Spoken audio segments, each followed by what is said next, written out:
ሰላም ናይ ክርስቶስ ቤተሰብ ሽመይ ዲያቆን ሄኖክ የማነ ይባል ዝሐለፈ ጌጋኹም ወይ ሕሉፍ ህይወትኩም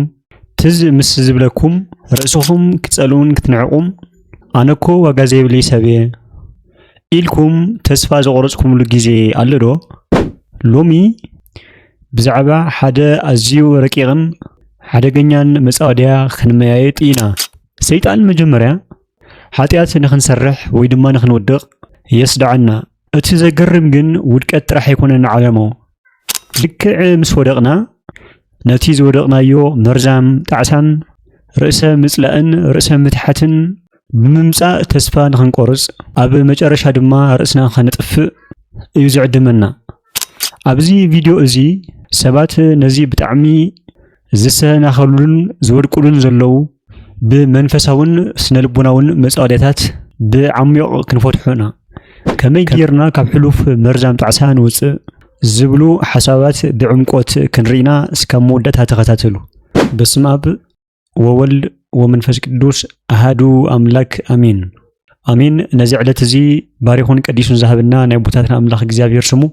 ንዘላለም ዓለም ዝተኸበረን ተመስገነን ይሁን። ክቡራት ናይ እግዚአብሔር ቤተሰብ ናይ ጎይታና መድኃኒትና ኢየሱስ ክርስቶስ ጸጋን ምሕረትን ሰላምን ምስ ኩላትና ይሁን። ኬብሮን አጋፔ ዝተፈላልዩ ሓሳባትን ጥያቄታትን ከምኡ ድማ ወቕታዊ ጉዳያትን ከምኡውን ስብከት ዝተፈላልዩ ናይ ቤተክርስቲያን ጉዳያት ሒዙ ዝመጽእ ቻናል እዩ። ስለዚ ናቲ ትሕዝቶ ኩሉ ግዜ ንኽበጽሐኩም ሰብስክራይብ ብምግባር ቤተሰብ ኩኑ።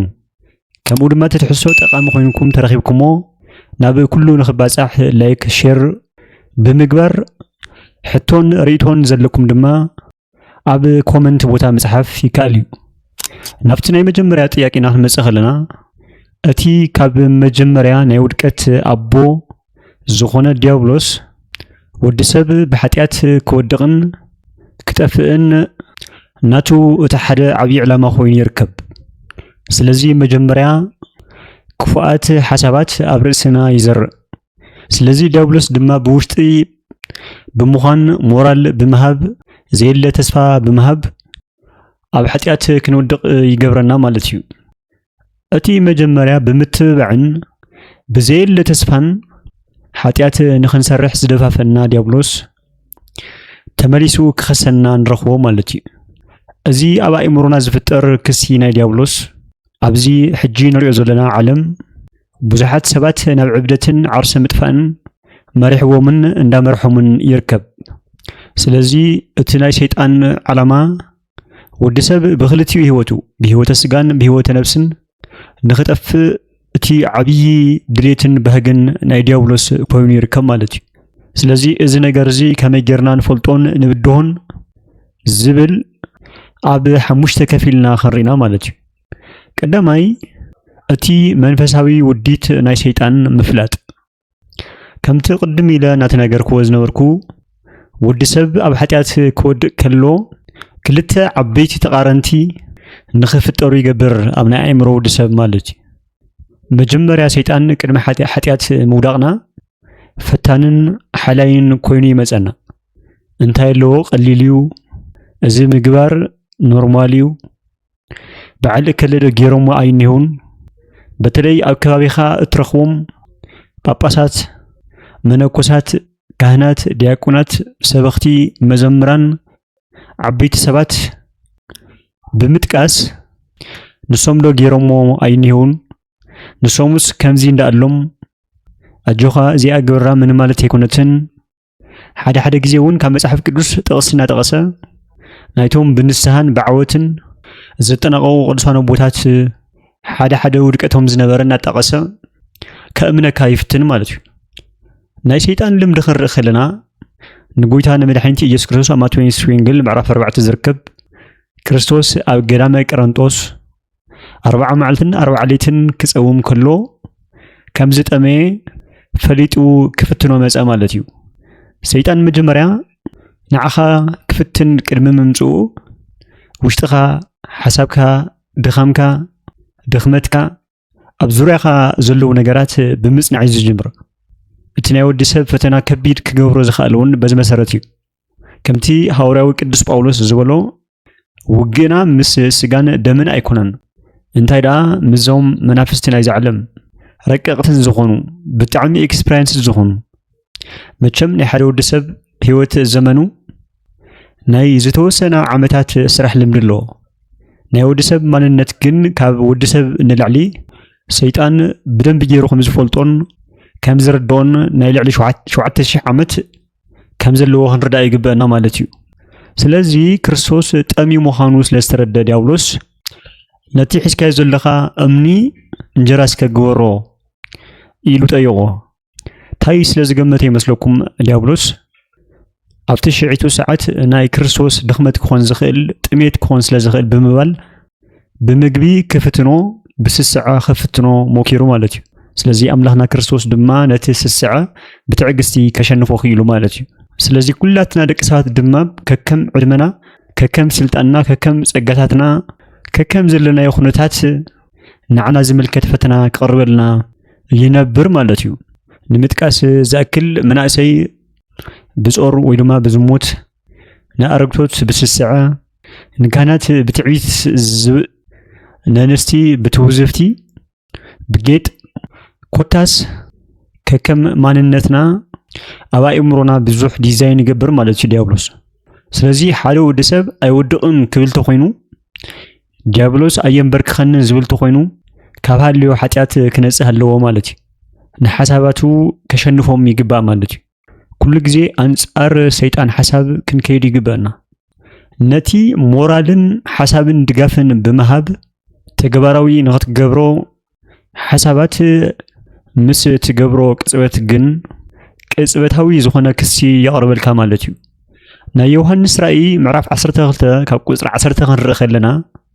እቲ ንሕዋትና ለይትን ቀትርን ዝኸሶም ዝነበረ ከሳሲ ተደርቤ ይብለና በዚ ድማ እዩ እቲ ዝኸፍአን ዝዓበየን ናይ ወዲ ሰብ ጸላኢ ሰይጣን ከም ዝኾነ ዝንገረና ኣብ ዓለምና ብዝተፈላለዩ ምኽንያታት ብዝተፈላለዩ ማሕበራዊ ሚድያታት እንሪኦም ዓርሰ ምጥፋእ ወይ ድማ ዓርሰ ቅትለት ዝበሃል ነገር ብዘይጥርጥር 100% ናይ ዲያብሎስ ፍረ ከም ዝኾነ ክንርዳእ ይግበአና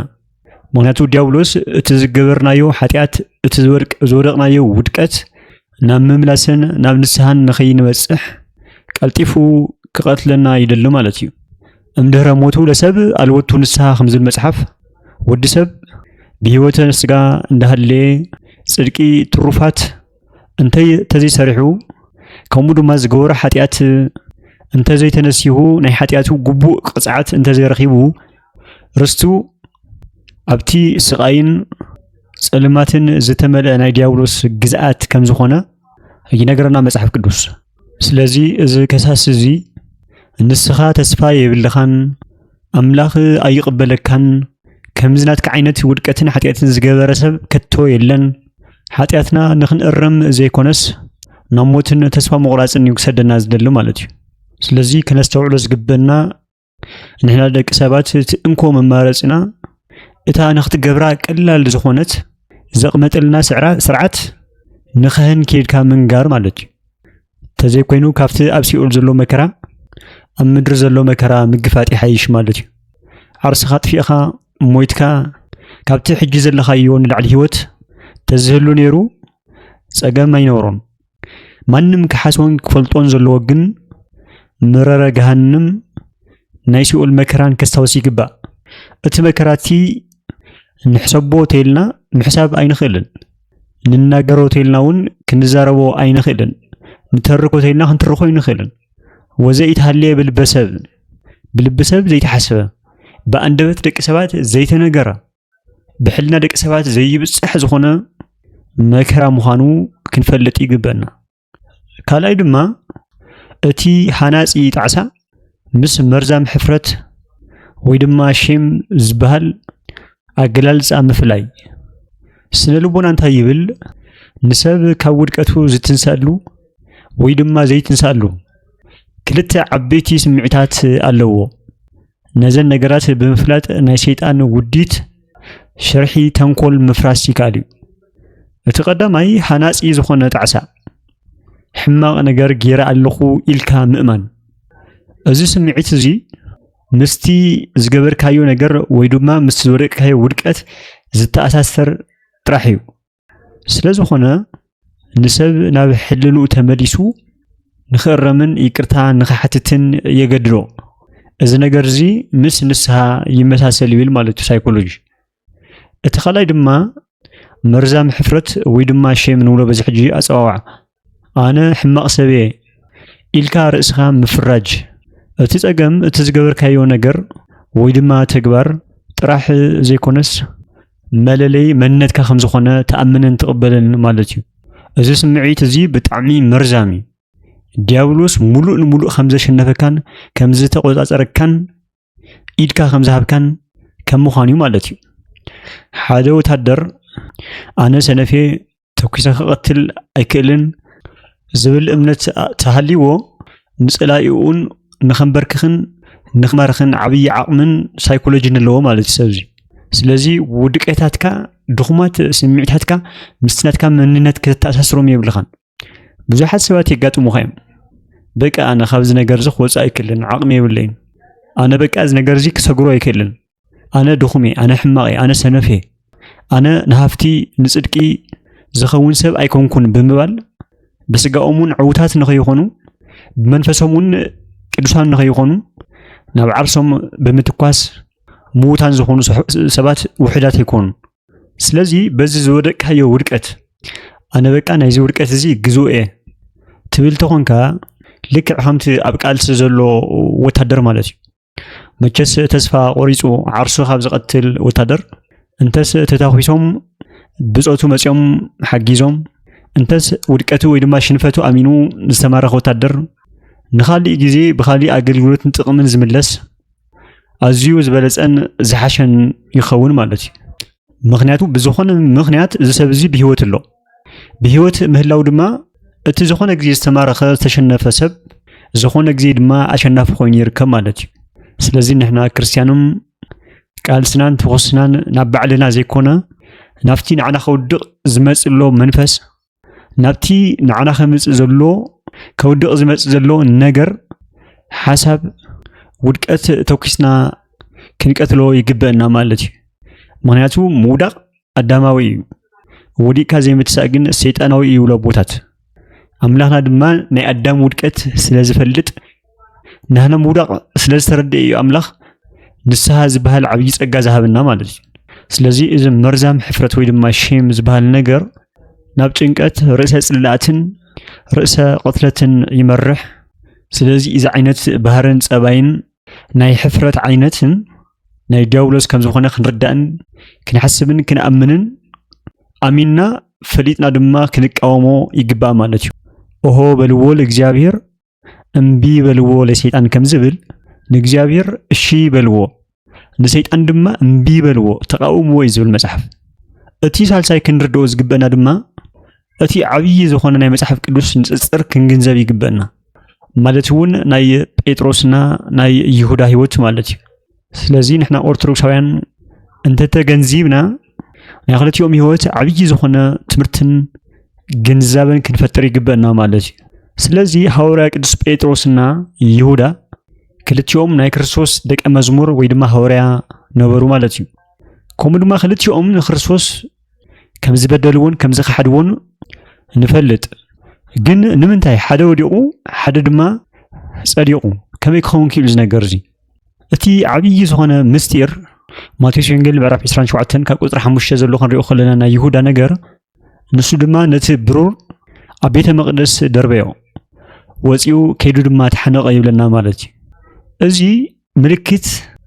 መርዛም ዝኾነ ጣዕሳ እዩ ንሕና ሕጂ ኣምላኽ ዝኣክል ሸይጡ ከመይ ገይሩኻ ክድሕን ዝብል ነገር ክንሓስብ ንኽእልና ዘይተነገረ እምበር ንይሁዳ እኮ ብዙሕ ሽሕ ዕፅፊ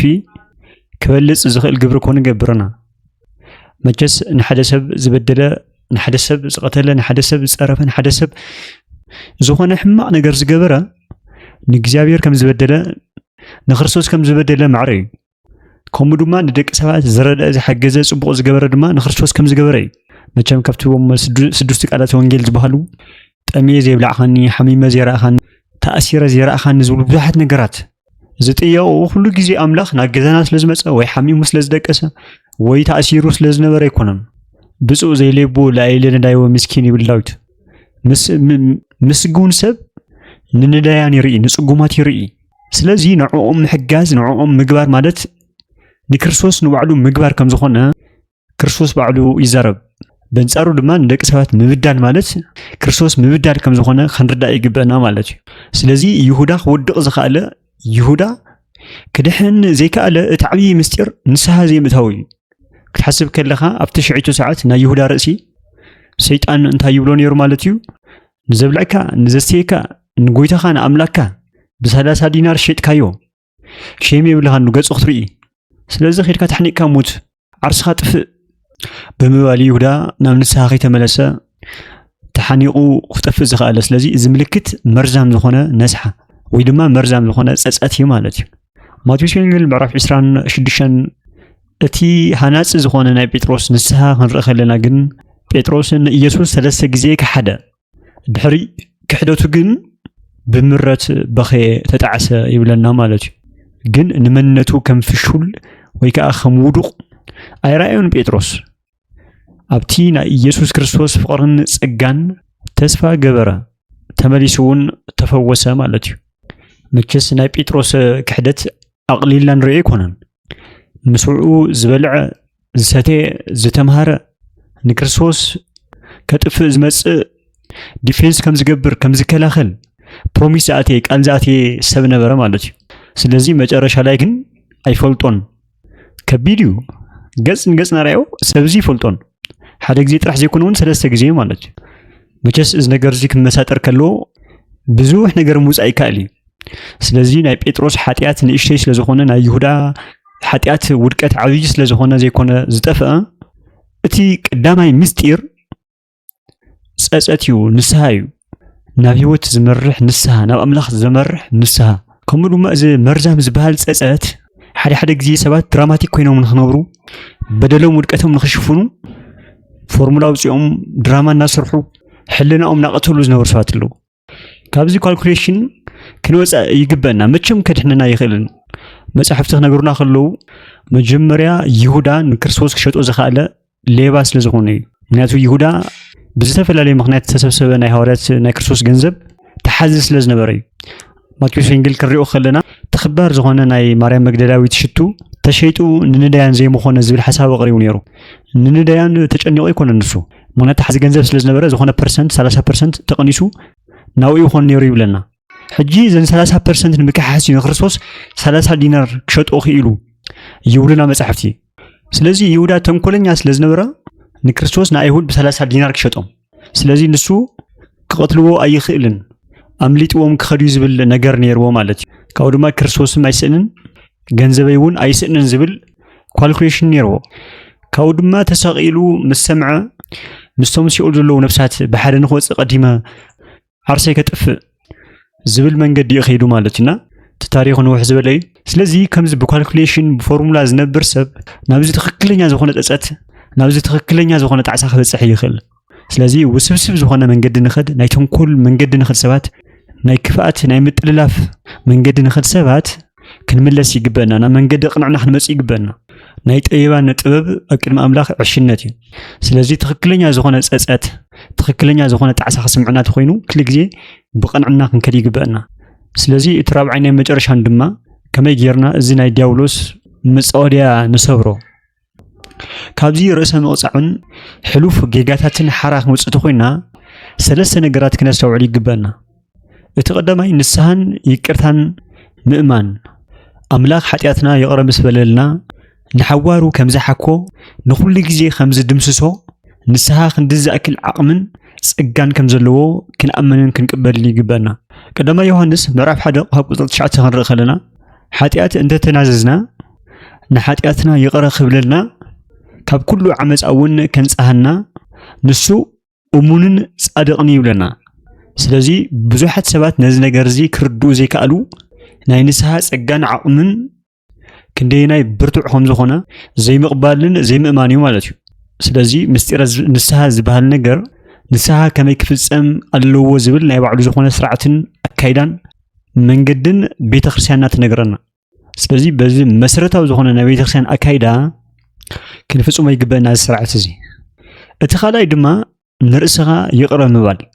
ሰልፍ ፎርጊቭነስ ዝበሃል ማለት እዩ መብዛሕትኡ ኣምላኽ ይቕረ ኢሉ እንሃልየ ንሕና ንርእስና ይቕረ ክንብል ኣይንኽእልን ከምኡ ኣጋጢሙኩም ይፈልጥ ዶ ንስሓ ወሲድካ ቀኖን ተቐቢልካ ቅዱስ ቁርባን ወሲድካ ዋዝ ስራሓይ ኃጢአት እኮ ከቢድ እዩ ከመልካ ብሓደ ግዜ ትርስዖ እንዳበለ የሳውሰና ማለት እዩ ኣብዚ ግን ክንሓስቦ ዝግበአና ኣምላኽ ንህና ምድሓን ጥራሕ ዝደሊ ካብቱ ናትና በደል ናቱ ምሕረት ከም ዝሰፍሕ ክንኣምን ይግበአና እዚ ናምታይ ክወስድና ይኽእል ናይ ኣምላኽ መሓርነት ምጽባር ክኾን ይኽእል ናይ ኣምላኽ መሓርነት ዘይምእማን ዘይመቕባል ክኾን ይኽእል ማለት እዩ ስለዚህ እዚ ድማ ዓብይ ዝኾነ ክሕደት እዩ ስለዚህ መጀመርያ ናብ ንስሓ ክትኣቱ ከለኻ ስለ ኃጢአትካ ክትበክለካ ክትልቅስለካ ካህን ዝሃበካ መቕጻዕቲ ብግቡእ ክትውድእለካ ካብኡ ቀፂሉ ስሬት ምስ ሃወኻ ግን ናይ ኣምላኽ ምሕረትን ቸርነትን ካብቲ ናትካ ኃጢአት ከም ዝሰፍሕ ንኣእምሮኻ ብምንጋር ልብኻ ብምእማን ህይወትካ ክትቅጽል ይግበአካ ማለት እዩ መቸስ ኩሉ ግዜ ክንጽሊ ከለና በከመ ምሕረትከ ኣምላክነ ወአኮ በከመ አበሳነ ትዝገርመኩም ኣብ ዓለም ብግብረይ ይድሕነ ዝብል ሰብ ክህሉ ኣይኽእልን ናይ ኣምላኽ ቸርነትን ምሕረትን ተዘይተሓዊስዎ ማለት እዩ ምክንያቱ ብምግባርና ንወርሶ መንግስቲ ኣምላክ ክህሉ ይኽእልን ብምግባርና ጥራሕ ዝኸፈለና ዋጋ ክህሉ ይኽእልን ስለዚ ግብርና ብኡ ልክዕ ናይ ኣምላኽ ቸርነትን ምሕረትን ክቕበልን ከኣምን ይግባእ ማለት እዩ በከመ ምሕረትከ ኣምላክነ ወአኮ በከመ አበሳነ ከም ምግባርና ዘይኮነስ ከም ኣተሓሳስባና ዘይኮነስ ከም ናትካ ቸርነትን ምሕረትን ተቐበለና ይቀረበለና እናበልና ንጽሊ ኩሉ ግዜ ነዚ እዩ ከም ዝፍለጥ ሓደ ሰብ ግብሪ ተዘይሃልይዎ ክድሕነ ይኽእልን ክትሕዝቦ ዘለኩም ኣነ ዝብል ዘለኹ ግን ነቲ ናትና ግብሪ በኣምላኽ ምሕረትን ቸርነትን ተሸፊኑ እዩ ክንድሕነ እንኽእል ማለት እዩ እቲ ሳልሳይ ክንምርምሮን ክንፈልጦን ዝግበአና ድማ ናብ ኣእምሮና ዝመፁ ሓሳባት ምምርማርን ምፍላጥን ናብ ኣእምሮና ዝመፁ ሓሳባት ኩሎም ናትና ኣይኮኑን እቲ ዋጋ የብልኻን ዝብለካ ድምፂ ናይቲ ኸሳሲ ናይ ዲያብሎስ ድምፂ እዩ ነዚ ሓሳብ እዚ ብሓቂ ናብ ናይ ኣምላኽ ሓሳብ ክንቅይሮን ክንልውጦን ይግበአና ምክንያቱ ናይ ቦታ ታሪክ ከነነብብ ከለና ክንርኢ ከለና ካብ ሰይጣን ዝመፀ ሓሳብ ይፈልጥዎ እዮም ስለዚ ሰይጣን ግበር ዝበሎም ኣይገብሩን ሰይጣን ኣይትግበር ዝበሎም ነገር ድማ ይገብርዎ ነይሮም ማለት እዩ ኣንጻራውት ከለካ ምስ ሰይጣን ሓደ ግዜ ሕጂ ኣብ ጸሎት ክንርኢ ከለና የሰኻኽፈና ዋሉ ማዓንቲ ረቡዕ እንድዩ ናይ ረቡዕ ዳሴ ማርያም ድገም አንቀጸ ብርሃን ወስኽ በዓለ ማርያም እንድዩ መልክዐ ማርያም ወስኽ ዳዊት ድገም 10 ክድግም ዳዊት ኮ 30 እዚ ድገም ዝብሉ መንፈሳውያን ንመስሉ ሓሳባት ከምጸልና ይኽእል ማለት እዩ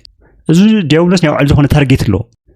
ንምስልቻው ክኾን ይኽእል ጽባሕ ንጎት ሎማዓንቲ ዝጀመርካዮ ነዊሕ ጸሎት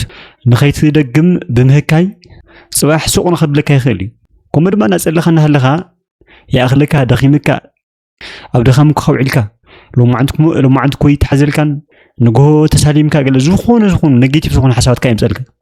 ብኩሉ ነቐየረ ዝፍትነካ ኣብዚ ግዜ እዚ ድማ ኣንጻራዊ ናቱ ከምቲ ኣባ አንጦሎስ ዝበልዎ ውዳሴ ማርያም ደጊምካ ደቅስ ስለካ ተኾይኑስ ዳዊት ወሲካ እናደገምካ ሕደር ይብሉ ስለዚ ኩሉ ግዜ ክንሓስብ ዝግብአና ንሕና ክርስቲያን ኣንጻር ርኹስ መንፈስ ክንከይድ ይግበአና ሰይጣን ምቸም ንዓና ዝጠቅም ነገር ከምፀ ይኽእልን ስለዚ ብሩህ ዝኾነ ኣእምሮ ዘሎ ሰብ ካብ ሰይጣን ክመሃር ይኽእል እዩ ማለት እዩ ናይ ሰይጣን ሓሳባት ናብ ጥቕሚ ክቕይሮም ይኽእል ምክንያቱ ከምቲ ሲራክ ዝበሎ ጠቢብ ሰው ከስድብ ምክርን ያወጣል ብልሕ ዝኾነ ሰብ ጥበበኛ ዝኾነ ሰብ ካብ ጸርፊ ጥቕሚ ዘውፅእ ንዕኡ ክጠቅም ዝኽእል መንገዲ ክመርጽ ይኽእል እዩ ማለት እዩ ሰነፍ ሰብ ግን ኣይኮነን ካብ ምኽሪ ኣይኮነን ካብ ጸርፊ ሓደ ግዜ ክትመኽሮ ከለኻ ትጸርፈንደኻ ዘለኻ ዝብል ሓሳብ የምጽእ ማለት እዩ ስለዚ ሳልሳይ መፍትሒ ክኾን ዝኽእል ናብ ኣእምሮና ዝመፁን ዝመላለሱን ሓሳባት ካብ መን ከም ዝኾኑ ክንፈልጦምን ክንምርምሮምን ይግበአና ማለት እዩ ምክንያቱ መንፈስ ቅዱስም ንሕና ክንጋገ ከለና ክንብድል ከለና ይግስጸና እዩ እዚ ተግሳጽ እዚ ግን ናብ ህይወትን ናብ ንስሓን ዝመርሕ እዩ ማለት እዩ ስለዚ ሓሳባትና መርሚርና ካብ መንፈስ ቅዱስ ድዮም ወይስ ካብ ሰይጣን ዝብል ብምፍላይ ናብቲ ዝተስተኻኸለ ህይወት ክንሻገር ንኽእል ማለት እዩ ክቡራት ክርስቶሳውያን ጸላኢ ከውደቐኩም ይኽእል እዩ ከውደቐና ይኽእል እዩ ግን ተስፋ ክንቆርጽ ኣይግበአና ኣብቲ ናይ ጣዕሳ ጉድጓድ ዓሚቕ ነገር ክገድፈና ኣይንፍቀደሉ ካብ ጌጋኹም ተማሂርኩም ተስኡ እምበር ኣብቲ ጉድጓድ ናይ ጣዕሳ ክትነብሩ ንጸላኢ ዕድል ኣይትሃብዎ። ዝመሃረና ዝመኸረና ናይ ቦታትና ኣምላኽ እግዚአብሔር ስሙን ዘላለም ዓለም ዝተኸበረን ዝተመስገነን ይኹን። እዚ ቪድዮ እዚ ንዓኹም ወይ ድማ እንትፈልጥዎ ሰብ ይጠቅም ኢልኩም ተሓሲብኩም ሼር ግበርሉ። ናብ ኩሉ ንቕባጻሕ ላይክ ግበርዎ። ብድጋሚ ኣምላኽና እግዚአብሔር ሽሙን ዘላለም ዝተኸበረን ዝተመስገነን ይኹን። ናይ ጎይታና ናይ መድሓኒትና ናይ ኢየሱስ ክርስቶስ ጸጋን ምሕረትን ሰላምን ኩላትና ይኹን። ሰላም